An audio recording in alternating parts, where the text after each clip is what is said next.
তৌহিদ, এবারের সম্মেলনে কি কি বিষয়ে গুরুত্ব দেওয়া হয়েছে এবং আপনি তো জানাচ্ছিলেন এই বিষয়ে আরো বিস্তারিত জানাবেন এবং আর কি কি আছে সারাদিন সেই বিষয়ে জানাবেন।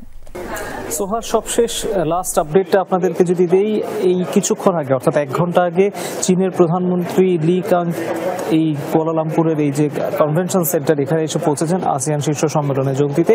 এটি মূলত আসিয়ান শীর্ষ সম্মেলনের একটি অংশ বলতে পারেন। আমি সকালেই বলছিলাম যে আসিয়ান মার্কিন শুল্ক নীতির যে এখন প্রভাব বা দাপট সেটিকে মোকাবেলা করার জন্য নানা ধরনের উদ্যোগ নিয়েছে। তার মধ্যে একটি ছিল গুরুত্বপূর্ণ যে গালফ কোঅপারেশন কাউন্সিল অর্থাৎ মধ্যপ্রাচ্যের যে দেশ এবং সেই সাথে চীন, এই তিনটি অঞ্চলকে এক করে আসলে কিভাবে একটি বিকল্প অর্থনৈতিক প্রক্রিয়া বা কৌশল বা শক্তি যাই বলি না কেন সেটিকে কার্যকর করা যায় সেটি নিয়ে তারা আলোচনা করবেন। এবং সেই আলোচনায় যোগ দিতেই কিন্তু চীনের প্রধানমন্ত্রী কিছুক্ষণ আগে এই কুয়ালালামপুরে এসে পৌঁছেছেন এবং বলা হচ্ছে যে এই আলোচনার ফলে আসলে মার্কিন শুল্ক নীতিকে ছাপিয়ে যদি মার্কিনদের সাথে আসিয়ান একটি সংলাপ করতে যাচ্ছে এবং সে কারণে যেহেতু মালয়েশিয়ার প্রধানমন্ত্রী এখন আসিয়ানের চেয়ারম্যান, সে কারণে তার পক্ষ থেকে এর ভিতরে মার্কিন সরকারকে এই বিষয়ে প্রস্তাব দেওয়া হয়েছে।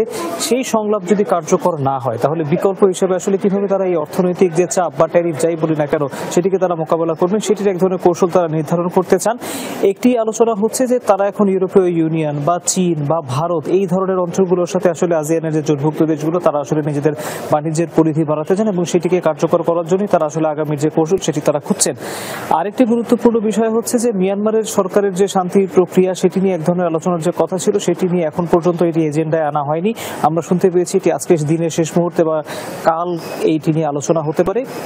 আর মালয়েশিয়ার এই মুহূর্তে যে অবস্থান আমরা দেখতে পাচ্ছি সেখানে হচ্ছে যে কিছুক্ষণ আগে মধ্যাহ্নভোজের বিরতিটি শেষ হয়েছে এবং এই মধ্যাহ্নভোজের বিরতির পরেই কিন্তু চীনের প্রধানমন্ত্রী এখানে এসে যোগ দিয়েছেন এবং বলা হচ্ছে যে আজ সারাদিন পরে যদি যখন সার্বিক অন্যান্য বিষয়ে ছোট ছোট আলোচনাগুলো শেষ হবে তারপরে তারা আসলে ভিশন 2045-এর যে আলোচনা সেগুলো নিয়ে তারা কার্যক্রম শুরু করবেন এবং সেখানে একমত হওয়ার চেষ্টা করবেন, যেখানে গুরুত্ব পাবে হচ্ছে আসিয়ানের আগামী দিনের যে পরিকল্পনা সেগুলো।